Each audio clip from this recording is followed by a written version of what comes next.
Glória a Deus, aleluias.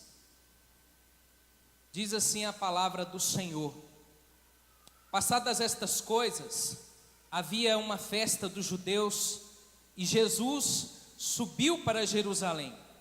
Ora, existe ali, junto à porta das ovelhas, um tanque chamado em hebraico Betesda, o qual tem 5 pavilhões.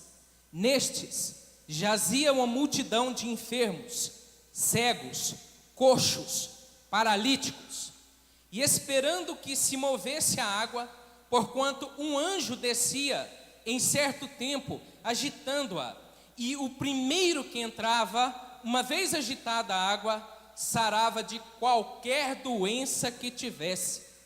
Estava ali um homem enfermo havia 38 anos. Jesus, vendo-o deitado e sabendo que estava assim há muito tempo, perguntou-lhe: queres ser curado? Respondeu-lhe o enfermo: Senhor, não tenho ninguém que me ponha no tanque quando a água é agitada, pois enquanto eu vou, desce outro antes de mim. Então lhe disse Jesus: levanta-te, toma o teu leito e anda. Imediatamente o homem se viu curado, e tomando o leito, pôs-se a andar, e aquele dia era sábado. Vamos orar? Senhor nosso Deus e nosso Pai querido, grande é o teu nome, e glorificado és o Senhor da nossa vida. Nesse momento, ó Deus, eu peço que o teu poder venha nos encher da tua graça, da tua unção. Abre a mente de cada um de nós aqui, para recebermos a tua palavra. Usa este vaso do Senhor neste momento, para transmitir aos irmãos a edificação que vem do céu, a palavra de Jesus, a mensagem do trono da glória de Deus, e que cada pessoa seja visitada em nome do Senhor Jesus. Amém. Glória a Deus. Podemos assentar em nome do Senhor Jesus. Eu quero agradecer imensamente aqui a honra e a oportunidade ao nosso pastor presidente, pastor Oídes. Sempre que um pregador vem aqui a primeira vez, tem 2 pontos de tensão. O primeiro é para os nossos líderes. Imagina só, esse camarada vai pregar aqui e eles ficam com o coração na mão. Imagina se ele trouxer uma doutrina diferente. Imagina se ele falar besteira aqui, não é? E o outro ponto de tensão é para o pregador. O pregador chega aqui a primeira vez e não tem um que não treme nas bases de estar aqui, né? Fazer igual a história tinha um palestrante famoso que tinha um motorista, né?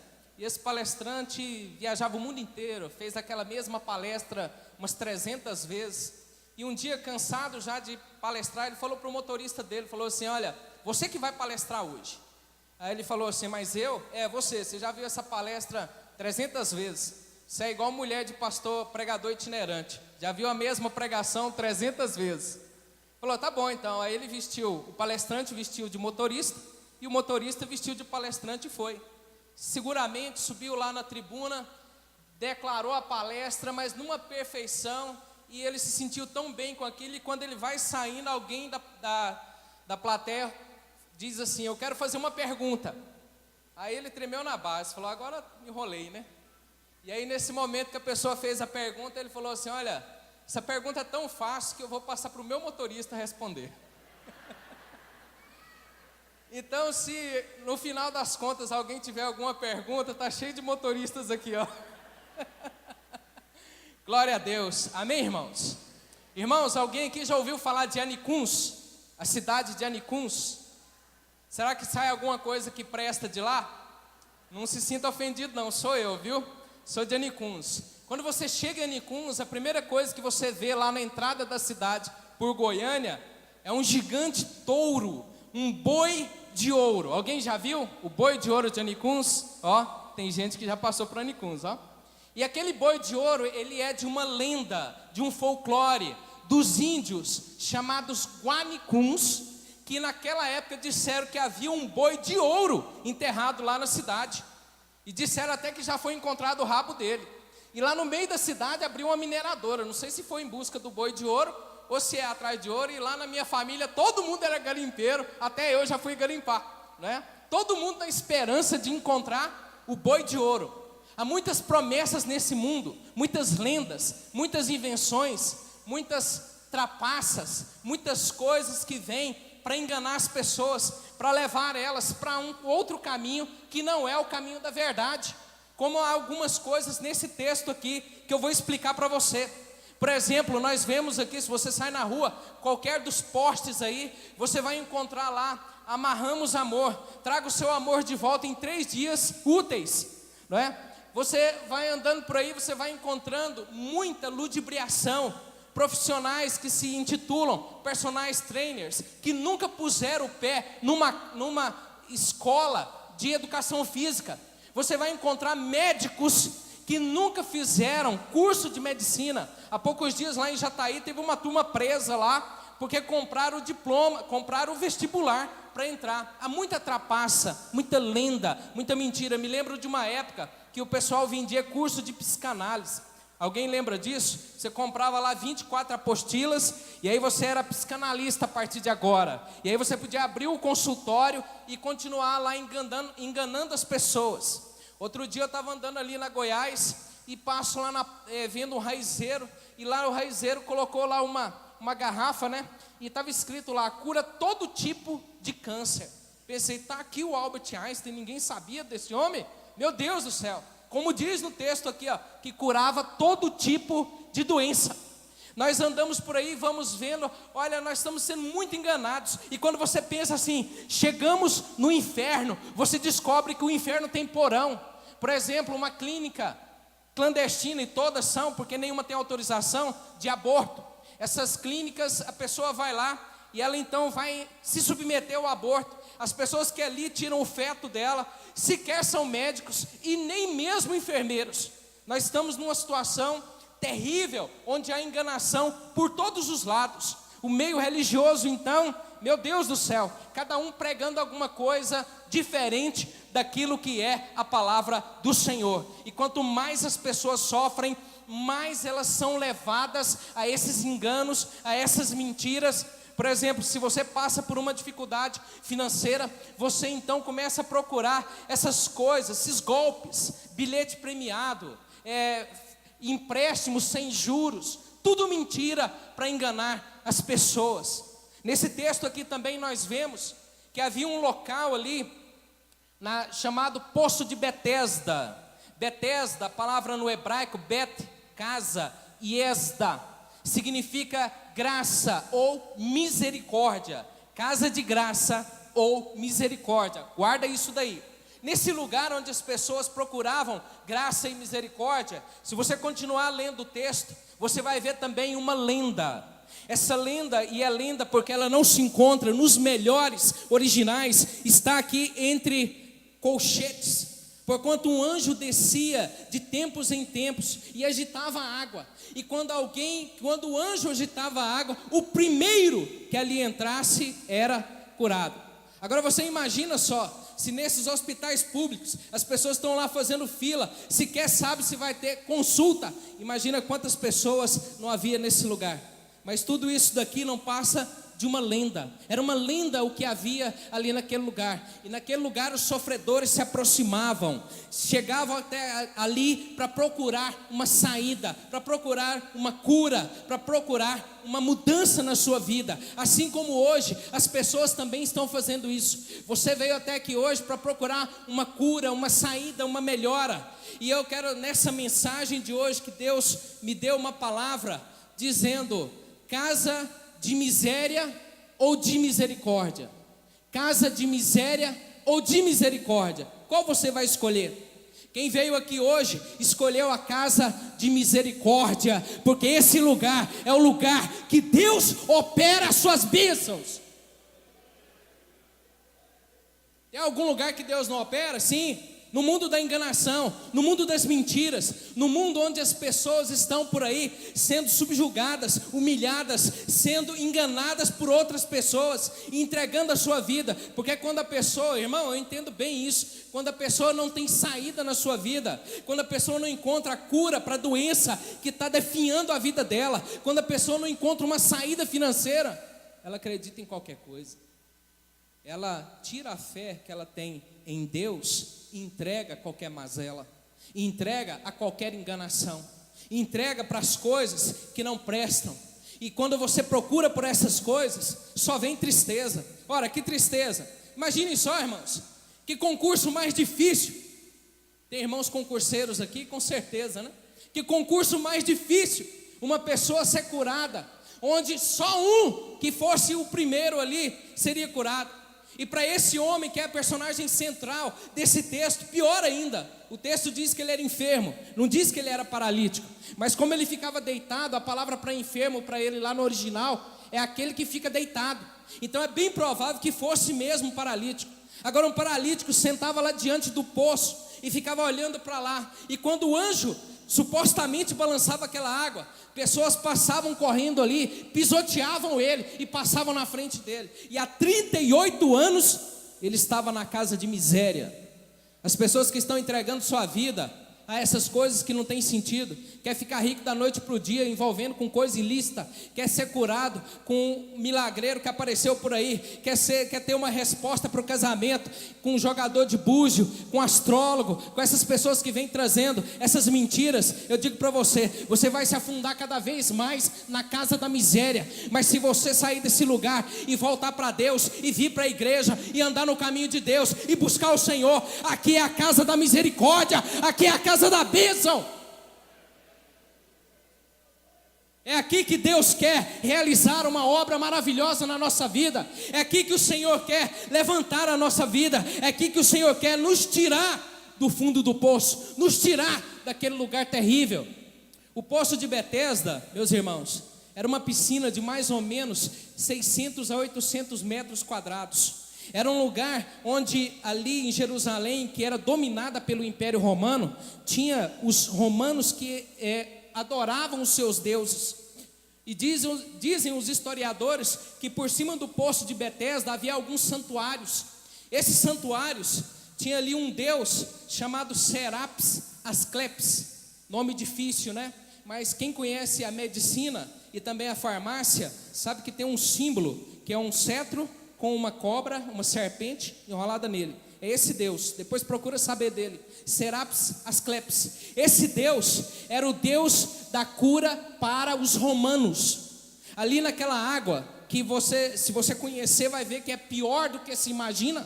Era uma água turva e de vermelhidão, porque os soldados romanos, quando voltavam das batalhas, mutilados, sem pernas, sem braço, eram colocados ali e o sangue deles escorria naquela água. Era um local nojento, um local triste, uma água podre, uma água que só trazia e muitas vezes poderia trazer piora na doença que a pessoa passava. Ali era a casa da miséria, onde as pessoas afluíam de todos os lugares sem ter certeza das coisas. Alguém aqui já viu falar no João de Deus, lá de Alexânia? Alexânia é uma cidade aqui próxima ali do entorno de Brasília, e aquela cidade é movimentada pelo João de Deus. Abadiane, me desculpe, troquei aqui. Ela é uma cidade movimentada pelo João de Deus.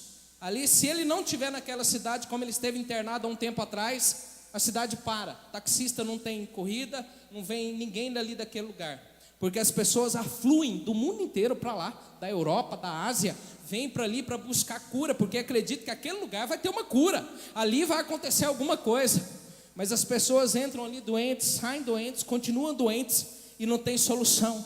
Vêm para aquele lugar e foram levadas por uma lenda, alguém que falou alguma coisa, e elas afluem para aquele lugar, como elas afluíam também aqui para o poço de Betesda. E ali naquele lugar onde era cultura dos romanos cultuar um Deus que não era o nosso Deus, ali era um lugar de dor, de tristeza, um lugar de dificuldade.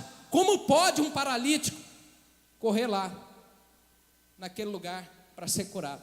Imagine, irmãos, por exemplo, alguém pegava uma pedra, jogava, o povo é mau, não é?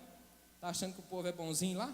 Aqui lá também. O povo pegava uma pedra, jogava, a água balançava. Alguém via a água balançando e gritava: o anjo desceu, a água balançou. E o que o povo fazia? Estourava a boiada, primeiro que chegar lá. Meus irmãos, pode ter alguma coisa de Deus nisso? Pode ter alguma coisa de Deus numa competição tão cruel, tão maligna, para cair numa água suja, numa água que fervia doenças ali naquele lugar? Casa de miséria. As pessoas estão saindo do caminho de Deus para buscar milagreiros que aparecem e desaparecem da noite para o dia, abandonando a palavra de Deus. Casa de miséria. As pessoas estão abandonando a fé em Deus para confiar em médicos, confiar só nos remédios. Casa de miséria. Estão abandonando o caminho de Deus para que cigana leiam suas mãos, para buscar em astrólogo, para fazer o seu mapa astral. Casa de miséria. O que Deus quer dizer para você nesta noite é para você voltar para Deus, vir para o caminho do Senhor, vir para a igreja, porque aqui é a casa da graça de Deus. O caminho de Jesus é o caminho da graça de Deus. É o caminho da graça, é o caminho que muda as nossas vidas. Quando as pessoas estão buscando em algum lugar que não é a casa de Deus, é casa de miséria, casa de tristeza, casa de dor. Achou que estava difícil no caminho de Deus, achou que estava difícil na igreja, vai lá fora para ver que está pior, que a enganação é terrível. Nunca vi uma cultura que gosta tanto de enganar a gente quanto a nossa cultura. Há poucos dias, o médico que teve o seu diploma cassado foi lá para o Paraguai, está lá medicando as pessoas, dizendo que cura elas do ELA, não é? A esclerose lateral amiotrófica, alguma coisa assim, dizendo que cura as pessoas de uma doença incurável. E as pessoas estão indo em busca disso, porque elas deixaram a fé em Deus, estão acreditando em qualquer curandeirismo, estão acreditando em qualquer mentira. Casa de miséria. Sempre que você for levado a acreditar em alguma coisa que não seja as coisas de Deus, lembre-se disso. Vai latejar na sua mente: casa de miséria, casa de miséria. Quem se afasta de Deus para ir para essas coisas, para ir para esses caminhos, é casa de miséria. O que Deus está falando para nós nessa noite é que Ele é suficiente e pode mudar a tua vida. Deus pode mudar o teu casamento, a tua saúde, a tua empresa. Deus pode mudar a tua alma, tirar você da escuridão, da tristeza, da depressão que você vive, porque em Deus é que nós encontramos a casa da graça. Ora, as pessoas ali pisoteavam, acreditando numa lenda. E o que acontece na casa da graça? Como é a casa da graça? A casa da graça, diz o texto aqui, que Jesus subiu de Jerusalém e foi até um lugar onde havia pessoas doentes. Meus irmãos, por onde Jesus andava, as multidões o apertavam, as multidões chegavam até em Jesus, as multidões se aproximavam dele e apertavam, de modo que uma mulher que tinha um fluxo de sangue, ela se aproximou de Jesus e tocou nele, porque ela disse: se eu apenas tocar em suas vestes, eu serei curada. Aqui Jesus não é procurado por esse homem. Esse enfermo que estava ali há 38 anos, ele não procurou Jesus, ele não orou, ele não gritou: Mestre, ou Senhor, Jesus, filho de Davi, tem misericórdia de mim, como o cego Bartimeu. Ele estava lá na dele. Quem foi até ele? O Senhor Jesus. Sabe o que é graça, irmão? É quando você não merece nada mesmo, e Deus chega e realiza uma maravilha na tua vida. Deus chega e realiza uma obra que nós não esperávamos. Deus vai a teu encontro, Deus vai na tua vida, Deus vai na tua casa. Você vai ser visitado por Deus, porque Ele é o Deus de graça. Isaías 62 diz assim, que Deus trabalha para aqueles que nele esperam. Sabe o que é isso? É graça. Salmo diz assim: aos seus amados Ele dá enquanto dormem. A palavra amados ali é a mesma palavra para Salomão, que foi visitado num sonho. E no sonho que ele foi, Deus o visitou no sonho dele. E ali no sonho dele, Deus concedeu para ele a sabedoria, a riqueza. Deus concedeu para ele a graça. Deus o abençoou. Deus fez Salomão ser quem era Salomão, por pura graça de Deus. Amém, irmãos? Ora, às vezes nós estamos pensando que Deus esqueceu de nós. Jesus não se esqueceu de você não, meu irmão. Jesus vê a tua luta, Jesus vê o teu sofrimento, Jesus sabe que você está sofrendo nesse teu casamento, Jesus sabe que você está passando um perrengue terrível aí no teu trabalho, nas tuas finanças. Jesus sabe quando você chega aqui na igreja e chora calado e sofre. Ele está vendo o teu pesar, Ele está vendo a tua luta, mas aqui é a casa da misericórdia, aqui é a casa da graça, e quando você menos espera, Ele vai ao teu encontro. Ele foi ao encontro do homem. Estava ali um homem deitado, Jesus vendo-o deitado e sabendo que estava ali muito tempo. Ora, irmãos, veja só, numa multidão como essa aqui, se você quiser, todo mundo quisesse falar com o pastor Oído, seria muito difícil na saída ali, ó. Agora imagine a multidão que cercava Jesus, as pessoas querendo falar com Cristo, as pessoas querendo aproximar dele, não tinha como chegar. Jesus não precisou que a multidão viesse até ele. Ele foi até o enfermo. Ele viu deitado ali. Ele vê o que as pessoas passam. Ele está vendo a tua luta. Ele está vendo a tua dor. Ele está vendo o questionamento correto que está passando no teu coração nesta noite. Quando você tem dúvida e alguma dúvida correta aí no teu coração, Ele sabe o que você está pensando, porque Ele viu e sabia o que ele passava e há quanto tempo passava, e Ele se aproxima dele. É a graça. Por que, Jesus? Se o homem tem dinheiro, pode ajudar no teu ministério, poderia dar dízimo lá, poderia dar uma carreta de bois para fazer um churrasco lá no ministério de Cristo. Podia dar nada. Paralítico, pobre, sem ninguém, não tinha um tostão para oferecer ao ministério. E Jesus vai ao encontro daquele pobre, perdido, sem solução, sem esperança. Isso é a graça de Deus. A graça de Deus está aqui, ó. Você está aqui esperando o anjo. Não espere não, espera Cristo, porque Cristo vai encontrar a tua vida. É a graça. Casa de misericórdia é aqui, irmãos, é a igreja. Se aqui está difícil, lá fora está pior.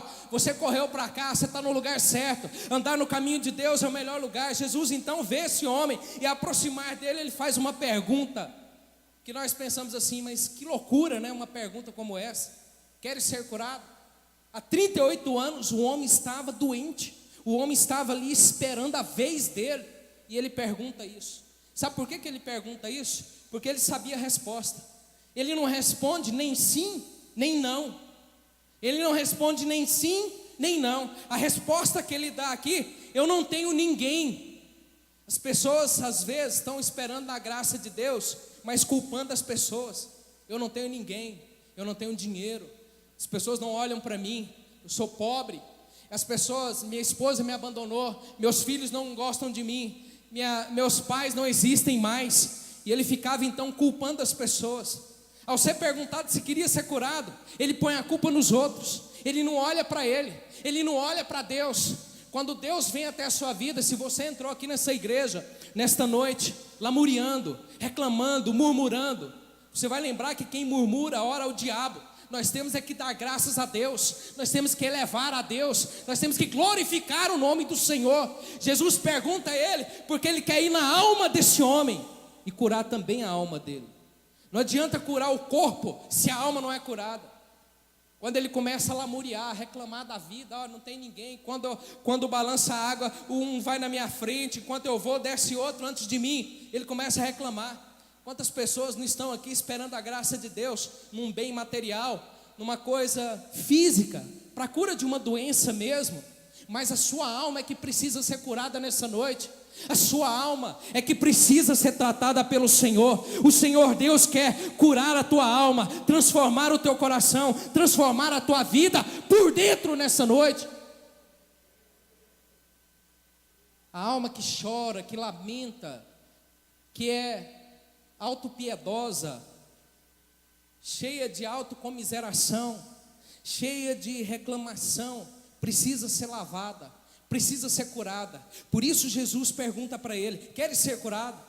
Para extrair da pessoa, como os psicólogos tratam as pessoas, quando elas falam, quando elas começam a soltar, a abrir o coração delas, quando elas começam a dizer, aí elas vão dando as pistas, vão abrindo o coração e vão dando as pistas de onde está ferido. Esse homem, muito mais do que paralítico, ele era ferido no seu coração, ele estava com o coração disperso, perdido, e todos os dias ele poderia ter ido ali, que ele jamais seria curado. Talvez você tenha procurado em algumas coisas que não são aquilo que Deus tem para você, e você precisa de uma cura, de uma transformação no seu coração. E nesta noite Deus pergunta para você: queres ser curado? Queres ser curado? Nós precisamos ser curados. Nós precisamos ser curados. Ele reclama, e ao reclamar, o que Jesus fala? Jesus não fala: peraí, vira aqui. Nem ele fala assim: deixa eu colocar a mão na sua cabeça. Ele só dá uma palavra para ele. Ele fala assim: então toma o teu leito e anda. Começa a andar. Sai desse lugar aí agora. Ele deu uma palavra para ele. Se você está prestando atenção nessa palavra aqui, nesta noite, Jesus quer dar uma palavra para você. Uma palavra. E é só numa palavra que tua vida vai mudar para muito melhor. Uma palavra só. Jesus, quando está naquele cortejo, que ele caminhava com umas pessoas felizes e alegres, e chega a Naim, e encontra com outro cortejo de pessoas tristes e chorosas. Ele então encosta, chega próximo ali do esquife e fala para o jovem assim: jovem, olha só, ele fala para o jovem. Alguém aqui já conversou com morto? Não? Parece louco, né? Mas quando a pessoa está lá desmanchada em lágrimas, ela fica falando lá para o morto, reclamando, chorando, porque ela está comovida. Mas nós não, nós chegamos lá, ficamos à distância. Depois a gente começa a chorar junto, né? Um dia o pessoal quando eu estava dirigindo a igreja, o pessoal me chamou para ir num velório. Chego lá no velório, ali no Jardim das Palmeiras, várias salas. Aí eu não conhecia, porque era parente do pessoal que era da igreja. Cheguei lá, olhei aquela situação, o pessoal triste. Tinha uma senhora lá sendo velada. Parece que as netas estavam chorando e eu comecei a chorar também. Comecei a chorar, porque a gente entra naquele ambiente, né, começa a chorar. Aí chegou uma irmã da igreja, batendo minhas costas: pastor, não é aqui não, é ali, ó. Aí eu saí de lá, fui lá para outra sala e comecei a chorar, porque o clima é comovente, o clima comove a gente. O clima é um clima de tristeza e dor que toma conta das pessoas. E ali, quando Jesus então chega naquele lugar, ele olha para o jovem e fala assim: jovem. Ele fala com ele: jovem, estava morto, mas ele fala com ele, porque para Deus ele não está morto. O que está morto na tua vida está para você, para Deus não está. Nesta noite ele diz assim: vai levantar. Ele dá uma palavra para ele, ele fala assim: ó, levanta e anda. Para de chorar, para de reclamar, rapaz. Vai correr atrás da vida. Chorou a semana inteira porque estava desempregado. Amanhã vai distribuir currículo, vai correr atrás, porque Deus vai abrir as portas com essa palavra. Passou a semana toda triste, pensando em divorciar, não sei se largo, se não largo, estou numa tristeza terrível, acho que vou divorciar. Nesta noite Deus fala assim: olha, sai dessa casa de miséria, porque tua casa agora vai ser uma casa de graça, uma casa de misericórdia. É aqui nesse lugar que Deus quer fazer isso. É aqui nesse lugar. Você vê o lugar certo. Jesus então fala para ele: levanta, toma o teu leito e anda. Jesus fala para cada um de nós aqui na casa de graça: toma o teu leito e anda. Larga de reclamar, larga de pensar que a tua perna não está forte. É só ficar de pé que Ele vai fazer uma obra maravilhosa na tua vida. Vamos ficar de pé? O tecladista pode me ajudar aqui? Aleluias. Aqui nós estamos na casa de misericórdia. A casa de graça é aqui a igreja. Lugar que Jesus está falando com cada um de nós. Lugar que Jesus está derramando a bênção dele sobre a nossa vida. Lugar que Jesus quer operar um milagre na tua vida. Aquele homem estava desesperado, desesperançado, triste há 38 anos. Quem sabe você já correu atrás de tanta coisa. Pastor, tudo que você falou eu fui atrás. Fui atrás de jogo de cartas, fui atrás de jogatina literal, fui atrás dos vícios, da prostituição, fui atrás de coisas ilícitas. Tudo isso só trouxe miséria. Hoje eu quero te apresentar a casa da misericórdia. A verdadeira Betesda é aqui, ó, nesse altar, nesta igreja, nesse lugar que Deus constituiu para te salvar. Nesse lugar que Deus levantou homens para abençoar a tua vida, para orar por você e fazer uma obra maravilhosa na tua vida. E eu sei que há pessoas aqui que fizeram isso, que estão nessa tristeza, nesse abatimento, nesse lugar tão difícil. E hoje Jesus te chama. Ele está chamando você para dar uma palavra só e dizer assim: toma o leito e levanta. Tem alguém aqui que ainda não entregou sua vida para Cristo e quer vir aqui na casa de misericórdia? Vem aqui à frente agora e nós vamos orar por você. Jesus está chamando você. Vem aqui à frente. Ele vai fazer você voltar a andar como antes. Ele vai transformar a tua vida, a tua casa. Ele vai salvar a tua alma. Ele vai escrever o teu nome no livro da vida. Eu sei que Deus tem pessoas aqui nesta noite que Ele quer salvar. Sai do seu lugar.